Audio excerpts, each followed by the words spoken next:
This is Ryan Abraham, USCFootball.com. We're at Resorts World, Las Vegas, Nevada. Pac-12 Media Day. The last one for USC and the last one for you, Lincoln Riley. Head coach Lincoln Riley here from USC.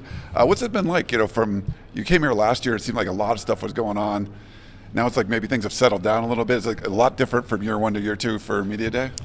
Yeah, it is. Although you know, it's more familiar faces now, right? You're getting to know the media, the local media, the national media that covers this area more. Getting to know all the administrators and other coaches. So it certainly feels a little bit more normal this time around. Do you get anything out of this? Like for us in the media, we get to talk to you guys. A lot of content for us. Do you get anything out of this? I think it just kind of like resets your system a little bit. You know, a lot of coaches have all been out on break at this time. This is one of the few times a year that we can get out and enjoy families and unplug a little bit. So it's seeing everybody and talking about the season and all the excitement. I think it kind of resets you and gets you ready to go. It's a little different. I mean, last year people knew that USC and UCLA were going to the Big Ten. George Kliavkoff didn't even mention USC or UCLA, and you guys were a preseason, pick to win the conference. Does it feel any different knowing you guys are like short timers and this is kind of your last time around here? They'll mention us if we win it. I mean, I understand all that. Like I said, we've built some great relationships in this conference in a short amount of time, and certainly hate that we won't be able to continue some of those professionally as we do transition into the Big Ten. And I've told people all day, I mean, there can be some sadness or some tough feelings in terms of us leaving. I mean, that's you can have that, and then we can also be excited about what's coming up in the future, right? You can have both, and there's been a great history in this league and a lot of respect and appreciation for it. And so we know it's going to be a hot topic, but I think the goal here today was don't let it take away from how excited we are about this season, how excited the league should be about this season with all the great teams and great players returning, and it certainly got a chance to be pretty special. We got to talk to you after the spring game, and a lot of optimism from what the guys went through. How's the last couple of months been kind of heading into fall camp, which is coming up real soon? Really, done really well. We've gotten the rest of the guys in that obviously weren't there with us through the spring, so it's been great to get the full roster on campus and working together. I think just the impact of having Benny Wiley and his staff and Rachel Suba and her staff and nutrition, they're full go with our guys all off season, kind of in place. We felt that impact. You see the differences in body mass and strength. Guys that have needed to lose weight have lost it. Guys that needed to gain weight have gained it. And the team has really started to come together like they really do typically in summer when the whole group is finally together at once. A lot of optimism, a lot of excitement. I think everybody just can't wait to get on the field. Some optimism and excitement about new facilities. So that was announced there. And that's something you talked about when you first took the job. Like, how important was that to get something like that done? It had to happen. I mean, there's no other option.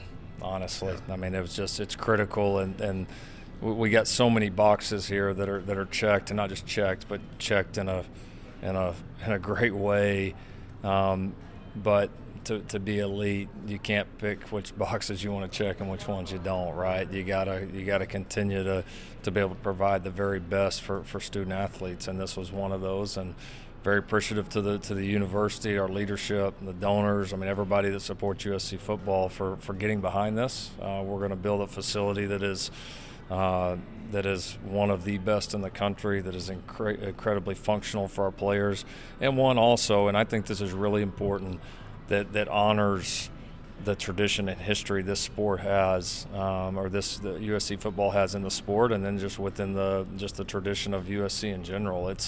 It ought to honor that. Like, you ought to walk in the USC football building and it ought to feel different. You ought to have an appreciation for every single thing that's happened here, because so many greats have come through here, and great teams and great moments and memories, and the impact that's had on so many in our university. We know what that is, but the building and the home of USC football should reflect that, and here pretty soon it will. One of those boxes is name, image, and likeness, and you talk about that a little bit. What the state of that is right now, and the kind of difference between trying to provide monetary help for student athletes versus incoming prospects where it seems like the lines get blurred across the country, depending on what school you're at? For sure. No, it's definitely blurred, and I think that's why you've seen the push to try to get some type of regulation around it, which I think it does need to happen and at some point will happen. I think we're all kind of transitioning out of an era when NIL first started where it was just total propaganda, where most things that were out there weren't true.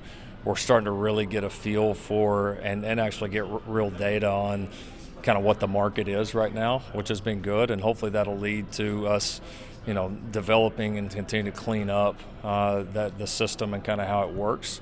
It's specifically to USC, it's certainly improved a lot since we've come in. I mean, building a successful NIL kind of vehicle at USC is different than doing it anywhere else. I mean, because there are so many more opportunities and so many other things that you have to take into account and that you have to build it for. And but I think our administration, our donors, really everybody involved with NIL has really stepped up. There's been a huge push for it, and the results over the last 6 months there have been just increasingly positive with really no limit in sight. So proud of the progress that we've made.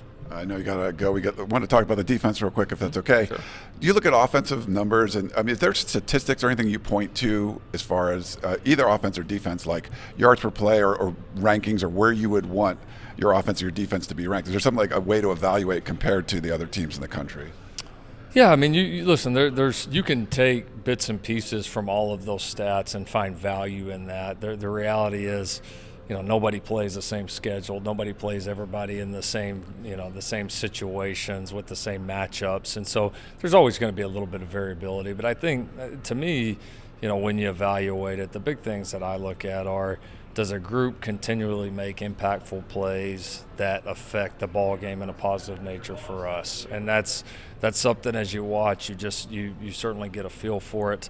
The reality is for us as a football team a year ago, we were largely carried defensively in the first half of the season, and we were largely carried offensively in the second half of the season. Not every game, but that's if you were to break down our season, that's about how it went. And we know, like we talked about right after the bowl game, we knew that addressing certainly some of the roster in terms of the defensive front seven was a huge emphasis point, and I think everybody can see the amount of changes and some of the people that we brought in there, which we're extremely excited about.